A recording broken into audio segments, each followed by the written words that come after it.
Kirby and the Forgotten Land is the latest installment in the Kirby franchise.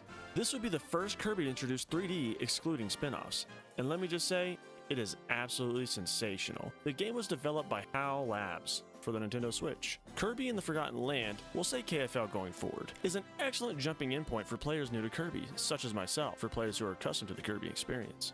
KFL is a wonderful and charming game filled with creativity, which excels at combining exploration with Kirby's unique gameplay style, although not the open world style that many thought when the game was initially revealed in 2021. KFL is the 13th installment of the mainline series, directed by Shinya Kumazaki, who is a video game designer, graphic designer, and chief director for HAL Labs. Kumazaki has been involved in the Kirby series for around 20 years, and has served as the general director for the series since Kirby Planet Robobot. KFL will be co-directed by Tatsuya Kamiyama, who is the planner at HAL Labs, who joined in 2006 and has worked on most Kirby titles on directional roles. This would be his first ever title as a director. These two did a remarkable job. Hirokazu Ando composed the music, which comes as no surprise. Ando is a veteran composer for HAL Labs. He joined the company in 1991 and since then has worked mostly in several titles in the Kirby series. He was also the composer of the first Super Smash Bros. Some of my favorite tracks include Ready to Go, Invasion at the House of Horror, Metro on Ice, and Winter Horns. When you get time, pop those tunes on and it's guaranteed to burst those speakers into flames. Many levels offer great depth that will lead to players replaying to find hidden paths and secrets to fulfill all the hidden objectives to complete the game. With dense levels and an abundance of abilities, a plethora of minigames, multiple difficulty options, collectibles, and co-op play, KFL is a complete package that offers a ton of replayability. Kirby's graphics are exciting as long as you don't look in the background. They do what is expected for the Nintendo Switch, and plenty more. The graphics contribute plenty to the environment of the game.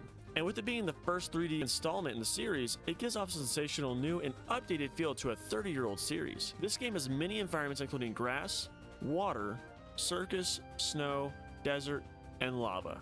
They are truly all done so well, which really does make this game a joy to play. Before the release of the new game, the Kirby series was on the decline.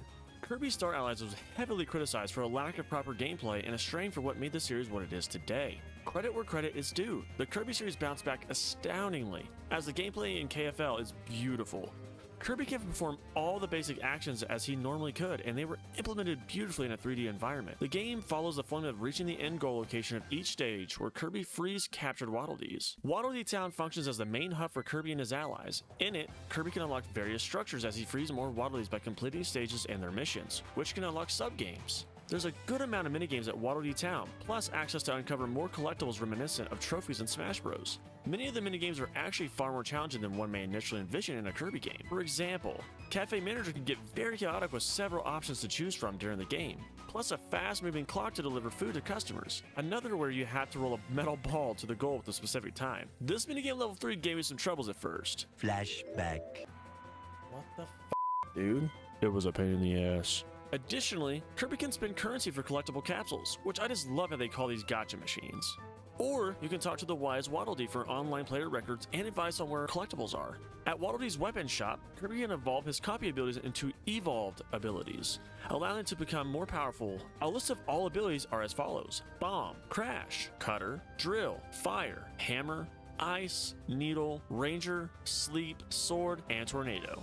To upgrade them, you have to explore to find blueprints and complete treasure row for rare stones, as well as have enough star coins to purchase the upgrade. Furthermore, Kirby also gains a new ability separate from copy abilities in the form of Mouthful Mode, which requires Kirby to partially inhale portions of the environment around him in order to proceed further. If Kirby has assumed a copy ability, he will keep that ability while using Mouthful Mode. One of the main selling points was the key addition of Mouthful Mode, and a plethora of new abilities for the player to enjoy. Mouthful Mode is where Kirby obtains the form of many objects and gains power according to what he sucks. Ayo! Kirby can now become an arch, big rig, car, coaster, cone, dome, light bulb, pipe, ring, scissor lift, stairs, storage, vending machine, and lastly, a water balloon. Kirby's standard moves have been adjusted to work in 3D, his dodge receiving a major overhaul. Like in previous games, Kirby can dodge by moving while guarding, but the distance he makes in doing so is increased. In addition, Kirby can achieve a perfect dodge by dodging right before an enemy or obstacle can attack him, briefly slowing down everything around him. In the case of perfectly dodging an enemy, he has the chance to apply some extra damage, especially if he wields a copy ability, as you might have seen me do in my speedruns. Yes, I speedrun this game. Now, we couldn't talk about gameplay without mentioning two-player mode, for which this game won the Game Awards for the Best Family Game. Player 1 tackles the wolf pack as Kirby, and player 2 controls Bandana Waddle Dee. Bandana Waddle Dee has the same basic movement options as Kirby, but it's limited to his own unique moveset. I think Bandana Waddle Dee gets slept on. I love the variety of attacks he has. This dude is a beast with his spear. Step aside, Shy Guy. Bandana Waddle Dee has taken your throne. The strength and effectiveness of the moveset changes accordingly to the evolution level of Kirby's current copy ability. When sharing healing items, Kirby and Bandana Waddle Dee will high-five each other instead of the former mouth-to-mouth transfer. Bandana Waddle Dee will place himself on top of Kirby while he is using certain mouthful modes and can shoot spears at enemies. In addition, some sub-games at Waddle Dee Town can be played in co-op, although I didn't particularly care for it. My only complaint with 2-player is that they didn't add it for the treasure roads. Those can only be done on solo player. Speaking of treasure road, throughout the world map, dimensional rifts leading to the treasure road challenges can appear by beating stages, searching spots, or saving enough Waddle Dees. Each challenge tests the player by often focusing on a copy ability, evolved ability, or mouthful mode, rewarding the player with the rare stone the first time a challenge is completed. Completing a challenge within the target time rewards the player with 50 additional star coins. Any treasure road challenge related to evolved abilities requires that the evolved ability be a fully unlocked first. The challenge is otherwise inaccessible. KFL also allows the player to choose the difficulty of the game. Spring Breeze mode, an easier, more relaxed difficulty where Kirby has more health, or Wild mode, a slightly harder difficulty where Kirby has less health, which in turn rewards the player with 50 more star coins after a stage or challenge is completed. Unlike most previous Kirby games, this game lacks a life system, meaning that 1-ups do not appear. When Kirby runs out of health, he loses 100 star coins instead. Did they get inspiration from Mario Odyssey? Are games doing away with the life system? Time will tell. The best part of Kirby game is experiencing and experimenting with all the different abilities Kirby can steal from most of the enemies in the game. Not only are there different abilities, but they can be evolved at the weapon shop in Waddle Dee Town, which is a separate hub for the player to explore as it evolves by saving Waddle Dees in the story mode. Different abilities have different movesets / powers, which of all have unique animations and are really impressive. Not only does this impact combat encounters, but also how the player can interact with the different environments during levels. This is a major reason exploration is such a joy and will keep players on their toes, wondering about possibilities and which abilities are necessary for certain objectives. As expected from a Nintendo game like this, there are great locations to vary the scenery. The usual location players expect from something like a Super Mario 3D game, but with a unique spin because of the post-apocalyptic nature that helps drive curiosity and make for the fun exploration opportunities. Regarding performance, Kirby's a smooth experience throughout. The art style is perfect for Switch and almost feels like playing a cartoon. The game looks vibrant, especially when playing on the Switch OLED. The different camera angles go a long way in smartly breaking up the flow of the game to avoid things becoming stale. Nintendo knows how to maximize its games through fantastic art direction and animations, complete with some of the most graphically intensive games in the industry. Overall, the gameplay and graphics intertwine perfectly, all mechanics are fun to play, and there just doesn't seem to be a point when the game is boring while in control of the pink puffball. The game starts with Kirby minding his own business until the sky turns off light mode and goes ominously black. A star-shaped hole forms inside and sucks up everything, just like your boy on the weekends. During all of this, Kirby is riding a warp star to stay safe whilst being sucked until he crashes into a tree, catapulting him into the star.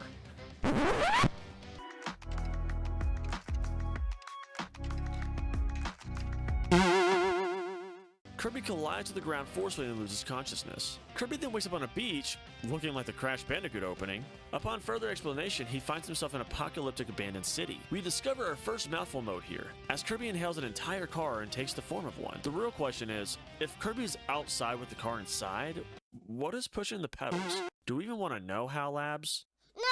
After a short travel, Kirby finds Waddle Dees, a familiar creature in the past, locked in a cage and being carried away by birds. Kirby then discovers a rundown town that was built by the Waddle Dees. Kirby then meets a companion named Elflin, also trapped in a cage. After freeing Elflin from the wolf pack, Kirby obtains his objective. He must free the Waddle Dees and defeat the Beast Pack, which is a nickname given to the bosses. As Kirby and Elflin gain progress through the journey, the town slowly sees progress in being rebuilt. King Kong, sorry, I mean Gorimondo, is the first boss you fight, and he's practically not even there, he's so easy. Next up is Tropic Woods, aka Soul Patch. Burn that tree to the ground to make our way to the carnival. The next main boss is Coraline, aka Gia or Vega, who can give you trouble but shouldn't be much of a worry. Just be sure to track her eyes and constantly be moving. Yes. After a while, we find Kirby's old pal, King Dedede, aka Schnidog. He's a bit harder than the rest, but once again, no problems. If you didn't catch on, the mainline story bosses are easy as cake. Kirby knocks Schnidog out in a winning effort, but while Kirby is distracted celebrating his win, Dedede says, "Gimme that," and takes Elflin, sparking a new journey to save Kirby's companion, making her way to save her captured friend Elflin. After a bit of a journey through a desert land, Kirby finds Elflin, or so we thought, as it turns out to be a trap set up by Silly Dillo, aka Silly Dildo, to lure Kirby into a fight. Not so surprisingly, Kirby wins yet again. However, this time this was a bit of a challenge, at least for me. While it wasn't incredibly difficult, this dude presented me with my first challenge in a boss fight. Kirby then has to rematch all past bosses, and after beating them, he is brought to King Schnidog. Kirby, with his Waddle Dee friends, then fights a supercharged Schnidog while stronger than before. Due to a mask on his face, Schnidog returns to normal upon being defeated, and thanks to Kirby for saving him as he is now on our team. This is where the story actually picks up and provides the most context for why things are happening so abruptly in Popstar, or rather, why we're in this apocalyptic world. The celebration is shortly lasted though, as Kirby's party is quickly surrounded by the rest of the Beast Pack. Fleeing to an elevator, a Waddle Dee stumbles, Schnidog stops, picks the Waddle Dee up, and flings him into an elevator, saving the Waddle Dee but leaving himself stranded in the room with the rest of the Beast Pack. Schnidog made the most honorable sacrifice to take on the entire Beast Pack all by himself to save Kirby and all the Waddle Dees. As he rides the elevator, a pre-recorded message welcomes Kirby to Lab Discoveria, a science facility that contains the ultimate life form IDF-86. Goku? The message goes on to state the specimen almost destroys the new world, before being captured by the planet's original inhabitants. While studying the specimen, a warp experiment incident had occurred, causing a new entity to break off the subject, dubbed IDF-87, which we know as Elfalin. This subspecimen escaped the facility and has yet to be recovered. As the elevator rises, Kirby witnesses hundreds of Waddle Dees being made to run in hamster wheels, providing power to the facility. As the intercom explains that IDF-86 has been in a state of permanent stasis ever since the loss of the subspecimen. The elevator comes to a halt and opens up. Kirby proceeds down a hallway to specimen IDF-86 viewing chamber, where he encounters Leonger, aka Alex the Lion. I think Cal Labs is a fan of Madagascar. Leonger is the leader of the Beast Pack. He explains that the original inhabitants of the New World use IDF-86's power to abandon the planet and travel to a land of dreams, hence Kirby's world, Planet Popstar. He hopes to gain the same power for the Beast Pack once he reunites the specimen with its missing half, none other than Elfalin, who is trapped in a capsule next to it. Vowing to feast on Kirby's ass, Leonger engages Kirby in a battle. During the battle, he happens to become possessed by the specimen, increasing his power at the cost of his sanity. Despite this, Alex the Lion is defeated, being sent flying through his throne and skidding into IDF-86 containment chamber. As Kirby frees our buddy Elfalin from his capsule, Leonger suddenly wakes up, but only so the specimen, now identifying itself as Vector Forgo, can speak through him. It curses Kirby for ruining his plans, explaining that it opened the vortexes over Popstar in order to find a workforce to give itself more energy and assist the Beast Pack in reuniting with Elfalin. Its desire to annihilate everything, it breaks out of the chamber and turns into the sludge of nightmares. Seriously, this dude was creepy as hell. I had nightmares of this freak. Several Beast Pack members arrive to fight Kirby, but instead find themselves being absorbed by Vector Forgo. Kirby and Elfalin scout out as if Shaggy and Scooby just saw a ghost. Once Kirby causes his body to break down, Vector Forgo somehow manages to grab Elfalin with a tentacle, reabsorbing him to restore to the original form, Vecto Elfalis. The big time boss fight then initiates, as Vecto Elfalis is challenged. Dude went full Super Saiyan after being possessed. He can be quite a challenge actually. The key to beating him is to constantly guard, wait for him to attack to then hit him with whichever copy ability you chose. After defeating the monstrosity, you can rip Elfalin out of its possessed body and return it to its former self. However, Elflin's possessed body remains alive and intact, and opens up a portal in the sky. It is in bad intent though, as Vecto Elfalis is trying to crash Kirby's old world into this new world. We see the last mouthful mode here, as with Kirby's old world, Planet Popstar, crashing in, he inhales a semi-truck and chases down Vecto Elfalis. This seemingly defeats Vecto Elfalis. Kirby wakes up in his old world, but before everything is good, he can see the rift still open, and his world is still thrashing into an awful world he just escaped from. Elfalin desperately attempts to save both worlds and closes the rift, emotionally thanking Kirby before the rift is shut. I personally thought Elfalin sacrificed himself to do such. I was pretty shocked. But, in fact, he's not dead, after it appeared to be. He just hits him with the sight and appears in another portal. Like, damn, how many portals there gotta be? Got Rick and Morty beat over here. From here, it's pretty much happily ever after, and that concludes the main game. There is a moderately fun and lengthy post-game as well, where you can return to all the worlds from before and collect souls in order to save Leonger from being possessed. You also defeat Elfalis once and for all. Kirby isn't known for its storytelling, but I thought it was a decent story with a great ending. And that's the end of this one, so at the end of these videos, I give the games a personalized rating 1 out of 10. This one gets a resounding 9.5 out of 10. Overall, this was a mouthful to make, get it? mouthful. Leave those suggestions for the next game down below. If I didn't cover something really unique, put that down below too. If you enjoyed this video, check these others out. Look forward to next time, and that's all I have for today's episode of Schni Critic.